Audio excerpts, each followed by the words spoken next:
ఏంటి యానిమేషన్ సినిమానా? ఊరుకోండి బాస్. పెద్ద పెద్ద పాన్ ఇండియా సినిమాలే ఆడట్లేదు, పెద్ద పెద్ద స్టార్లు ఉన్న వాళ్ళ సినిమాలే చూడట్లేదు జనాలు. 5 నిమిషాల్లో ఐబొమ్మలోనో లేకపోతే ఇంకేదైనా వెబ్సైట్ లోనో వచ్చేస్తుంది. యానిమేషన్ సినిమా తీసుకొస్తే ఎవరు చూస్తారయ్యా?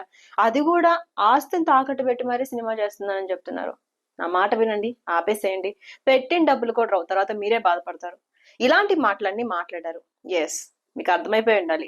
మహావతార్ నరసింహ ఇప్పుడు బాక్స్ ఆఫీస్ దగ్గర సునామీని క్రియేట్ చేస్తుంది అండ్ రూల్ చేస్తుంది కూడా బాక్స్ ఆఫీస్ ని.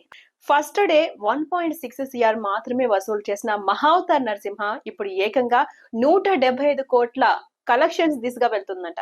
ఆల్రెడీ 175 CR కంప్లీట్ అయింది. రాబోయే రోజుల్లో 200 CR ని కలెక్ట్ చేసినా కూడా షాక్ అవ్వాల్సిన అవసరం లేదని చెప్తోంది హోమిలే ఫిలిమ్స్.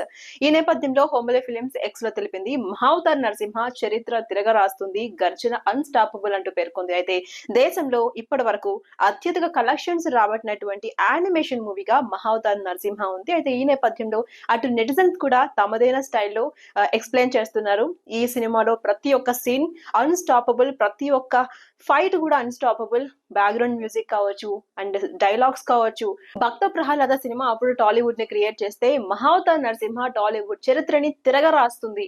200 CR కాదు, ఇంకా ఎక్కువ కలెక్షన్స్ వచ్చినా కూడా షాక్ అవ్వాల్సిన అవసరం లేదు.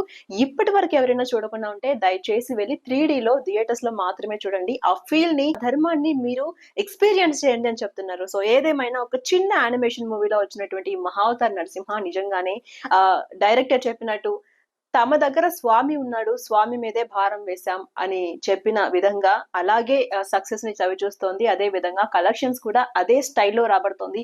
ఏదేమైనా సరే టాలీవుడ్ లో జనాలు కూడా అప్డేట్ అయిపోయారు. చిన్న సినిమా అయినా పెద్ద సినిమా అయినా స్టోరీ ఇంపార్టెంట్ అని చెప్పి ఎక్స్ప్లెయిన్ చేస్తున్నారు.